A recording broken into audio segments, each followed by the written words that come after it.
Oke, bismillahirrahmanirrahim. Assalamualaikum warahmatullahi wabarakatuh, anak soleh-soleha. Apa kabarnya hari ini? Semoga tetap sehat dan tetap dalam lindungan Allah Subhanahu wa taala. Alhamdulillahirabbil alamin. Puji syukur kita panjatkan kehadirat Allah Subhanahu wa taala atas segala nikmat, atas segala rahmat yang Allah berikan kepada kita pada hari ini sehingga Ustazah bisa berjumpa kembali dengan kalian melalui video pembelajaran kali ini. Salawat serta salam tak lupa kita curahkan kepada Nabi kita, Nabiullah Muhammad SAW, suri tauladan bagi kita semua. Nandaku sekalian, agar pembelajaran kita hari ini lebih berkah, marilah sama-sama kita berdoa sebelum belajar. Berdoa dimulai. Berdoa selesai.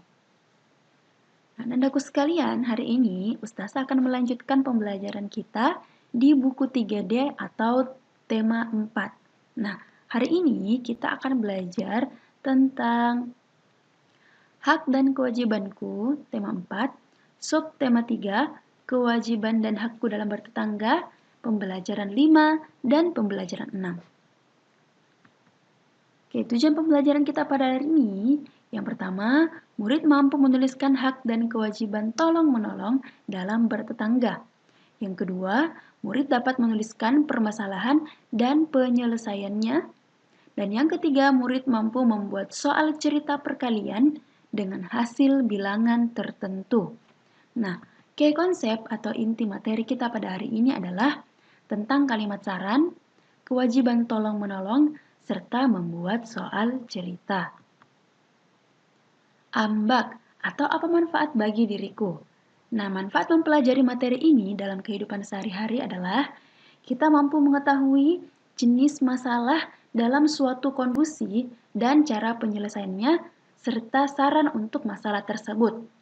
Kita juga mampu menjalankan kewajiban dan hak kita dalam hal tolong-menolong antar tetangga, serta kita mampu membuat soal cerita tentang perkalian hasil bilangan tertentu. Oke, langsung saja. Nah, seperti yang Ustazah jelaskan kemarin mengenai tetangga ya Nanda sekalian. Jadi tetangga itu juga termasuk salah satu keluarga terdekatnya kita. Kenapa? Karena tetangga itu adalah orang yang tinggal di sekitar rumahnya kita. Jadi kalau misalnya kita mendapat kesusahan atau mendapat musibah, tetangga adalah orang yang paling pertama yang akan membantu kita karena mereka adalah keluarga terdekat, orang yang lebih dekat tinggal dengan kita. Maka kemarin saya sampaikan bahwa ramah kepada tetangga, ya, menjalankan kewajiban terhadap tetangganya kita, saling sapa, saling menghormati, saling berbagi, ya itu merupakan kewajiban-kewajibannya kita.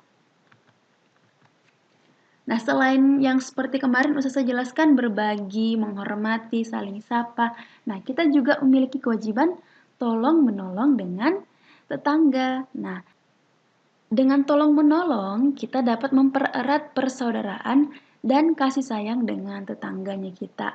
Nah, nandaku sekalian coba Ustazah mau tanya. Nah, siapa yang pernah menolong teman atau tetangga di sekitar rumah? Oke ya, jadi saling tolong-menolong itu adalah kewajiban bagi kita. Ya, tidak cuma tetangga saja sebenarnya, tidak cuma teman saja atau keluarga saja, tetapi ketika kita melihat orang lain yang lagi kesusahan, sebaiknya dan seharusnya kita menolong mereka. Nah, coba perhatikan percakapan pada halaman 74. Di sini ada percakapan antara Nina dan ibunya. Aku kasihan kepada temanku, Bu. Sudah beberapa hari ia tidak ke sekolah. Apa yang terjadi, Nina? Sewaktu aku mengunjungi rumahnya, ia bilang seragam sekolahnya sudah tidak muat lagi.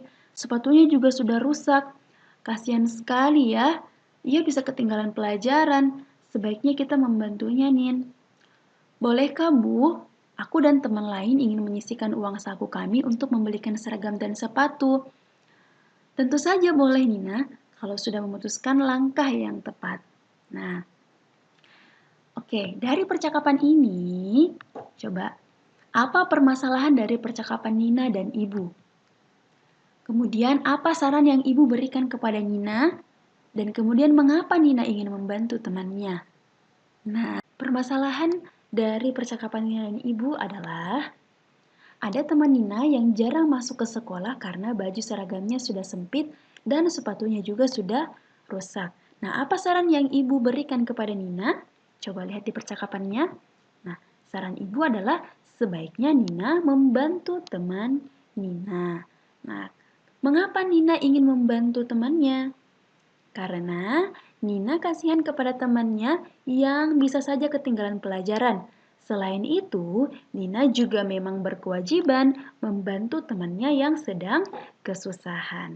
Ya, jadi dari percakapan tadi ini ternyata masalahnya adalah teman Nina yang jarang masuk ke sekolah karena seragamnya yang sudah sempit dan sepatunya yang sudah rusak. Nah, ibu menyarankan kepada Nina agar Nina membantu temannya. Ternyata Nina memang ingin membantu temannya dengan cara mengumpulkan uang saku, kemudian membelikan seragam dan sepatu untuk temannya ya.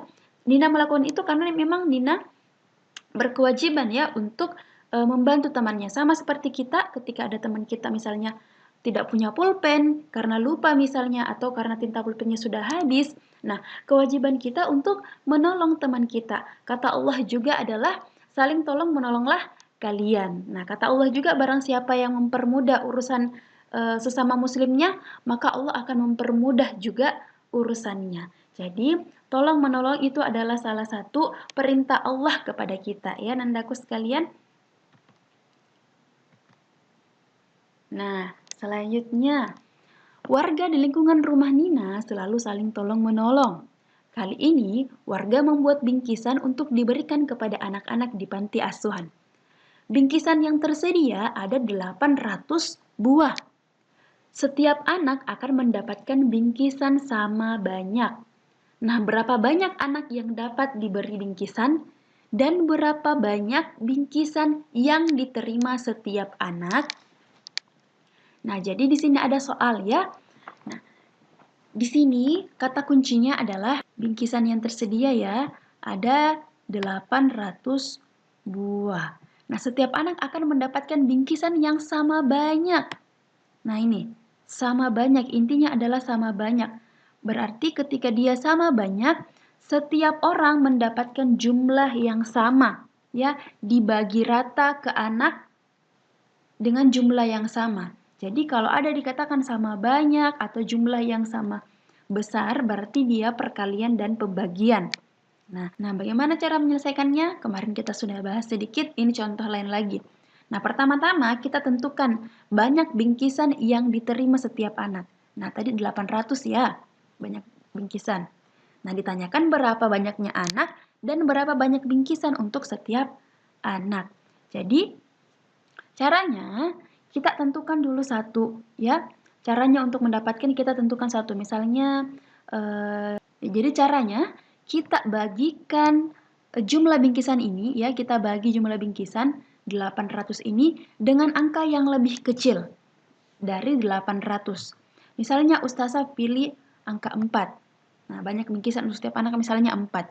Jadi caranya Ustazah adalah 800 Ustazah bagi dengan 4. Hasilnya 200. Berarti banyak anak adalah 200. Nah, jadi cara perkalian seperti ini. 200 dikali 4 sama dengan 800. Atau misalnya Ustazah mau ambil banyak bingkisannya untuk setiap anak misalnya 2. Nah, 2 setiap anak. Berarti berapa banyak anak yang akan diberikan? Nah, caranya Ustazah bagi 800 dengan 2 hasilnya 400. Jadi Ustazah ganti di sini jadi 400 anak. Nah, penulisan perkaliannya 400 dikali 2 sama dengan 800. Masih bisa? Masih bisa lagi. Bagaimana caranya Ustazah? Caranya Ustazah ambil lagi angka di bawah 800. Misalnya Ustazah pakai angka 3. Nah, tapi ternyata jika Ustazah bagikan 800 dengan 3, hasilnya desimal 266,6. Jadi tidak sama rata ya, susah untuk dibagi. Jadi Ustazah tidak menggunakan 3. Oke.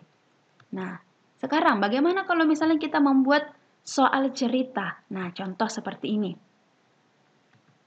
Buatlah soal cerita dan penyelesaian dengan kemungkinan jawaban untuk perkalian berikut. Contoh, Ustazah dikasih soal seperti ini. Nah, terus Ustazah disuruh buat soal cerita dari soal yang ada ini. Ya, titik-titik kali titik-titik sama dengan 200. Jadi terserah Ananda mau buat soal yang seperti apa. Ustazah mau buat soal seperti ini.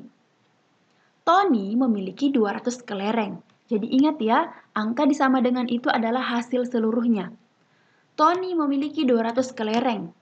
Tony berniat untuk membagikan kelereng tersebut kepada teman-temannya dengan jumlah yang sama banyak.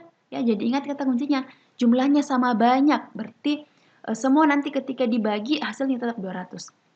Nah, kira-kira berapa banyak teman Tony yang akan diberikan kelereng dan berapa banyak kelereng yang akan didapat oleh masing-masing teman Tony. Nah, caranya sama seperti tadi yang Ustazah kerjakan. Ya, misalnya Ustazah ambil 5. Nah, jadi caranya Ustazah bagi 200 dibagi 5 sama dengan 40. Jadi nanti di sini hasilnya 40. 5 kali 40 sama dengan 200. Ananda masih bisa pakai kemungkinan-kemungkinan yang lain. Nah, jadi intinya kalau disuruh buat soal cerita nak seperti tadi, kita buat nih soal ceritanya ya, terserah mau pakai apa. Misalnya di sini ada yang mau pakai kue, boleh. Mau pakai pensil, boleh. Mau pakai penggaris, boleh. Ya, yang penting hasil keseluruhannya, jumlah seluruh bendanya itu adalah sama ya seperti ini 200 kemudian dibagi atau dikali. Nah, cukup sekian, syukron, jazakumullah khair. Kita akan berjumpa lagi nanti di pembelajaran PI pukul 11. Assalamualaikum warahmatullahi wabarakatuh.